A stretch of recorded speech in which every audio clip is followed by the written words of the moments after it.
Well, boys and girls, one thing to add to the long list of adaptations that we probably didn't ask for, we probably didn't want, and we're not entirely sure if it's actually going to be any good or not. Apparently, the ThunderCats, ladies and gentlemen, yes, good old the classic cartoon from back in the day that many of us watched growing up as kids that we saw a few episodes of. I never really got into it, a lot of it, but I certainly remember the ThunderCats Go! With all of that kind of stuff, and the toys were really neat, and obviously the characters looked really cool, and the designs were just something that was straight out of like the 80s and 90s era that probably could have only been done during then, like during the height of the He-Man era and everything else. And honestly, it's just really cool and it's just really neat. But the idea of any kind of reboot, the idea of any kind of remake in the modern era automatically makes people freak out, automatically makes people cringe, and makes you really, really worried about what's going to end up coming next. But on occasion, you do get lucky, and a director out there, or the writers, or the people involved with stuff, actually come out there and say things that make you happy, that make you cautiously optimistic about whether or not this could actually be a production. And considering the fact that the absolutely insanely good response that Godzilla Kong has gotten from the audience scores and getting completely and totally lambasted by the critics, which normally means the movie's really good and you should probably go and see it. But the audiences are super happy, and if that's the kind of stuff that he goes forward with, going forward with these kind of things and everything else, then there's no reason not to think that this might actually end up being good. So, boys and girls, from CBR, exact costume and everything, Godzilla X Con director teases faithful ThunderCats reboot. And like I said, he's making the fans happy so far, so maybe this will end up being the case with ThunderCats as well. So Adam Wingard says his ThunderCats reboot film will bring the 80s cartoon show to life. This thing is so ridiculous. I can't imagine how they're going to end up pulling this off. I'm be very curious to see what he pulls off. So despite the transition from classic animation to live action, Adam Wingard's ThunderCats reboot will be staying as faithful as possible to the classic cartoon show from the 1980s. It was previously reported that Godzilla Kong, the new Empire director, Adam Wingard, would be helming a live-action adaptation of ThunderCats. In a new interview with Screen Rant, the filmmaker commented on the vision he has planned for the movie. He confirmed that his goal was to make the film look like the 80s cartoon brought to life, which means using the exact same costumes without any concern about what's more realistic in a live-action world. Hear, and amen. That is a nice thing to hear, because that's always one of the clients. Oh, those costumes are so unrealistic. That's like one of the things that irritated me about the X-Men movies, and the original X-Men movies from Fox.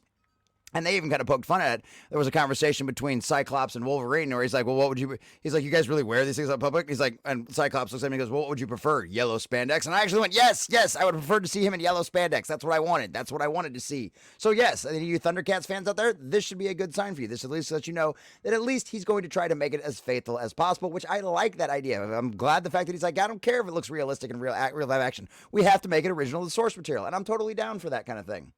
So my version is going to be 100% the 80s version. I've seen the rebooted anime one, but if I'm honest, the 80s one's what ThunderCats is to me. And that's what I'd be creating. When I was in high school, I was so into ThunderCats that I wrote this 270-something page screenplay, like handwritten screenplay on it.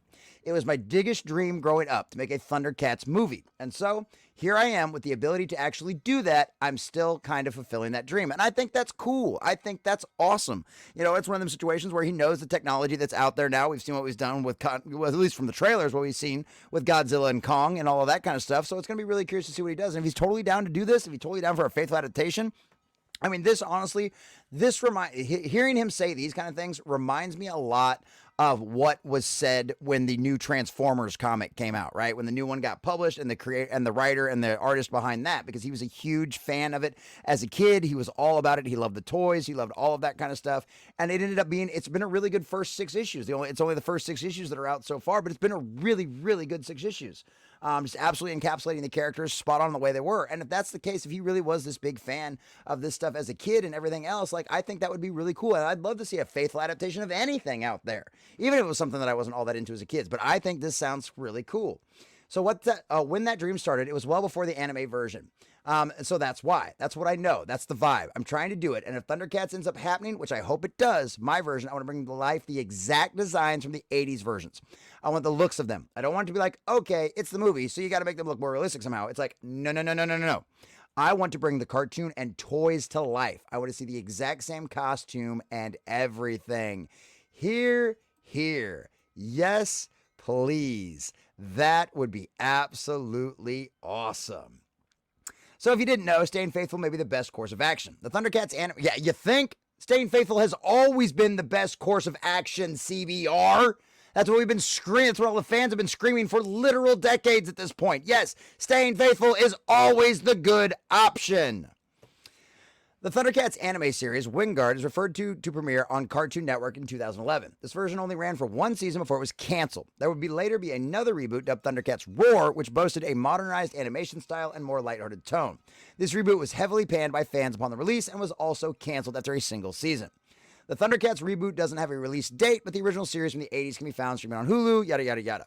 And obviously his new movie is in theater. So I think this could be cool. He's saying the right things. And this is what I always try to say about any of this kind of stuff. Everybody's like, oh, completely and totally black-pilled about anything that comes out of modern Hollywood, anything that comes out of Netflix, anything that comes out of Amazon, anything that comes out of any of these corporations, right? And I completely understand that. I respect that opinion. If you are of that opinion and that's how you feel, you want to be black-pilled about absolutely everything, I have no problem with that. Be black-pilled.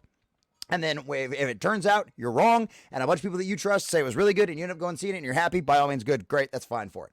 But at the exact same time, I want to try to take people at their word, right? I want to try to listen to what a person says and believe them about a movie. This is the reason why I thought what I thought about Barbie, because I listened to the people behind the movie and what they said about it, right? So say it's why so many people out there in this sphere are able to tell you that something is going to be woke before it happens, because we listen to the people that are talking about this. And we listen to the creatives, we listen to the directors, we listen to the actors and the actresses that are behind all these kind of projects. And when you have a director, you have a writer, the guy that's going to be responsible for this movie come out and say things like this is exactly what you hear. You don't want to hear the modern audience stuff. You don't want to hear the diversity nonsense. You don't hear any of that kind of garbage. You want to hear, I'm going to make a faithful adaptation. I'm going to take you who was a fan of this source material, and whenever you were as a kid or as an adult or whenever, as a teenager, whatever, it doesn't matter. I'm going to take this source material, and because I was a fan of it too, I'm going to respect your stuff and I'm going to make it as identical and as close to the original source material as I possibly can. What's so bad about that? That's how you make successful adaptations. That's how you make all of the money, is representing characters the way they are supposed to be. The reason why Marvel Phase 1 was so successful is because it literally tore a lot of its storylines straight out of the comic books and made sure that the characters were a complete and total 100% representation of how they are addressed